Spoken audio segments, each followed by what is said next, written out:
Indian railway को एक profitable business के रूप में डेवलप किया गया था, जिसमें आज 20,000 से भी ज्यादा ट्रेन हैं। और आपको जानकर हैरानी होगी कि इंडियन रेलवे वर्ल्ड की लार्जेस्ट रेल नेटवर्क में से एक है, जो भारत के साथ साथ अपने पड़ोसी देश पाकिस्तान, नेपाल और बांग्लादेश को भी अपनी सेवाएं प्रोवाइड कराता है। और इसके अलावा यदि हम इंडिया में सबसे ज्यादा जॉब देने वाला सेक्टर की बात करें तो वो भी इंडियन रेलवे ही है, जहां आज इसमें 13 लाख के करीब वर्कर्स काम करते हैं और लगभग 3 करोड़ लोग इंडियन रेलवे का डेली यूज करते हैं। लेकिन इतना सब होने के बावजूद भी इंडियन रेलवे काफी घाटे में चल रही है, जहां उसे 1,000 रुपए कमाने के लिए अपने जेब से 1140 रुपए देने पड़ते हैं। तो आखिर क्या है इन लॉसेस की वजह, और इतने काफी समय के बाद भी रेलवे प्रॉफिट में क्यों नहीं है? आज हम इसके बारे में डिटेल में जानेंगे।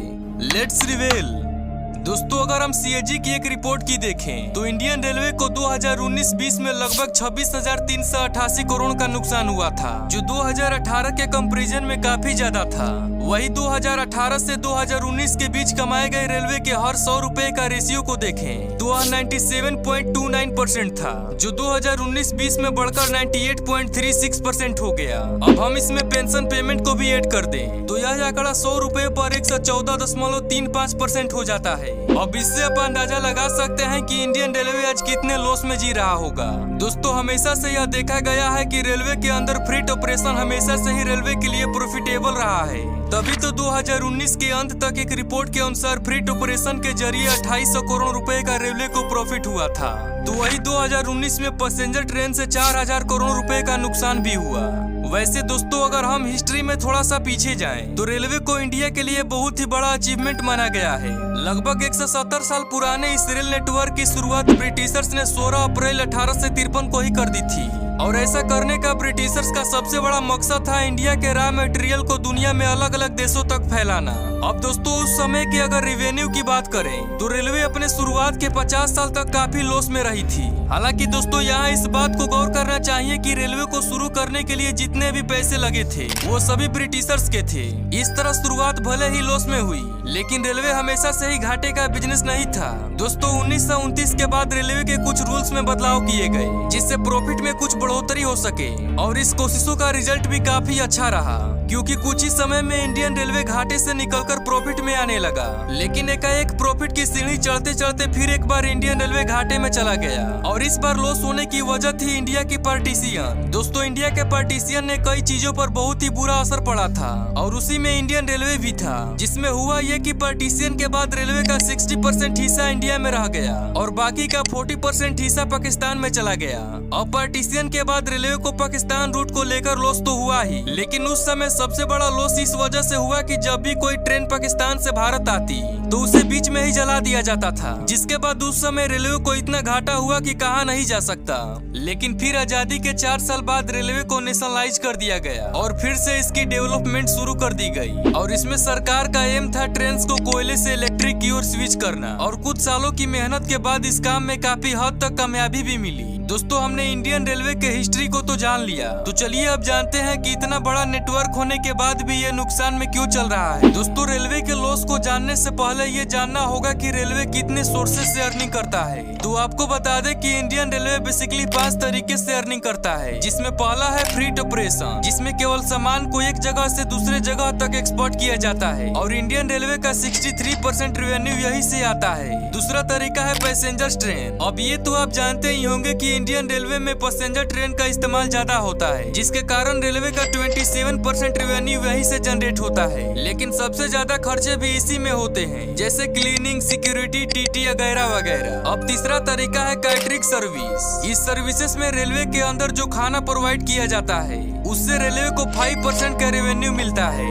अब चौथा तरीका है रेलवे पार्सल्स। दोस्तों, ट्रेन में बड़े बड़े चीजों के अलावा छोटे छोटे जरूरी सामान भी ट्रांसपोर्ट किए जाते हैं, जिससे रेलवे का 3% रेवेन्यू जनरेट होता है। और लास्ट है एडवर्टाइजिंग। आपने यह नोटिस जरूर किया होगा कि रेल के डिब्बों पर तरह तरह के पोस्टर लगे होते हैं। आपको जानकर हैरानी होगी कि ये पोस्टर भी रेलवे के कमाई का हिस्सा होता है, जिससे केवल 2% रेवेन्यू बनता है। और इन सब में देखा जाए तो रेलवे के लिए फ्रेट ऑपरेशन कमाई का सबसे बड़ा जरिया है। दोस्तों आपके जानकारी के लिए बता दें कि इस समय इंडियन मालगाड़ी हर दिन 4 मिलियन टन माल की ढुलाई करता है और ये नंबर आगे आने वाले सालों में काफी तेजी से बढ़ेगा। अब दोस्तों बात की जाए लॉस की, तो सबसे ज्यादा घाटा पैसेंजर ट्रेन में होता है, क्योंकि इन ट्रेन में खर्चे तो बहुत होते हैं लेकिन उतना कलेक्शन नहीं हो पाता।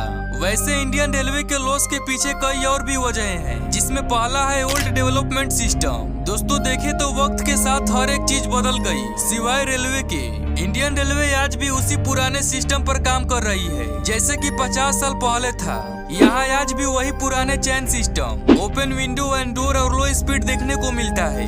इसीलिए आज ज्यादातर भारतीय ट्रेन 100 से 120 किलोमीटर पर आवर से ऊपर नहीं जा पाती है। दूसरा और मोस्ट रीजन है एक्सीडेंट, जो कि मेनली पुराने ट्रैक और पुराने ब्रिज की वजह से होते हैं। दोस्तों यह जानकर आपको हैरानी होगी कि आज भी ज्यादातर ट्रैक और रेलवे ब्रिज 20वीं शताब्दी के ही बने हुए हैं। ऐसे में जब भारी भरकम ट्रेन उस ट्रैक पर चलती है तो यह ट्रैक कई बार हिल जाते हैं, जिससे कि ट्रेन पटरी से उतर जाती है। ये इंडियन रेलवे के लिए लॉस तो है ही, लेकिन साथ ही साथ यह ट्रेन में बैठे पैसेंजर्स के लिए बहुत ही खतरनाक है। दोस्तों यह आपको शायद ही पता होगा कि 76% ट्रेन एक्सीडेंट ट्रैक से उतरने के कारण ही होते हैं। इसके अलावा 16% एक्सीडेंट क्रॉसिंग की वजह से, 7% दो ट्रेन का आपस में टकराने की वजह से और 1% ट्रेन में आग लगने की वजह से होते हैं। हालांकि ट्रेन में स्मोकिंग पर जब से रोक लगाई गई है तब से इसमें काफी कमी आई है। रेलवे की लॉस का तीसरा वजह है वीक इंफ्रास्ट्रक्चर। दोस्तों स्टार्टिंग के मुकाबले आज रेलवे के पास ट्रेनों की संख्या भी काफी ज्यादा है, लेकिन उसके अकॉर्डिंग रेलवे ट्रैक्स को नहीं बढ़ाया गया है। अब ट्रेन की संख्या ज्यादा और ट्रैक की संख्या कम होने की वजह से ट्रैफिक की प्रॉब्लम होने लगी, जिससे ट्रेन की एवरेज स्पीड काफी स्लो हो गई। और यह आपने गौर भी किया होगा कि एक ट्रेन को क्रॉस कराने के लिए दूसरी ट्रेन को कई घंटों तक रुकना पड़ता है,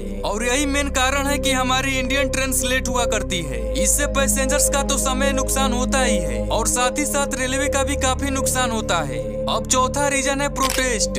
आपने यह जरूर देखा होगा कि जब भी लोग सरकार की किसी पॉलिसी का विरोध करते हैं तो खुद का गुस्सा सरकारी प्रॉपर्टी पर निकालते हैं। किसी प्रोटेस्ट के दौरान अगर किसी ट्रेन को जलाया जाता है या फिर उसके साथ तोड़फोड़ मचाया जाता है तो रेलवे का तो नुकसान होता ही है, लेकिन साथ ही साथ पैसेंजर्स का भी समय बर्बाद होता है। अगर हम कुछ ही महीने पहले किए गए अग्निपथ प्रोटेस्ट की बात करें तो उसमें कई सारी ट्रेन को जला दिया गया था, जिससे रेलवे को 1000 करोड़ रुपए का नुकसान हुआ था। अब दोस्तों ये सब तो रेलवे का लॉस की वजह तो थी ही, पर साथ ही साथ कोरोना ने भी इस पर खूब असर डाला, क्योंकि कोरोना का असर शुरू होने के बाद ज्यादातर ट्रेन को बंद कर दिया गया था और बाकी मालगाड़ियों से भी केवल जरूरी सामानों को ही ट्रांसपोर्ट किया जाता था।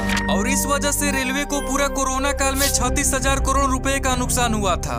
दोस्तों अब तो हम इतना जान गए कि आखिर रेलवे इतना लॉस में भी बिजनेस क्यों कर रहा है, लेकिन अब सवाल ये उठता है कि इंडियन रेलवे को फिर से प्रॉफिटेबल कैसे बनाया जाए। असल में दोस्तों इसके कई तरीके हैं, जैसे कि देखा जाए तो 58 साल की ज्यादातर उम्र वाले महिलाओं को रेलवे टिकट में 50% का ऑफ मिलता था, जबकि 60 साल के ज्यादा वाले पुरुषों को 40% की सब्सिडी मिलती थी, जिस पर रेलवे को हर साल 1500 करोड़ रुपए का लॉस होता था।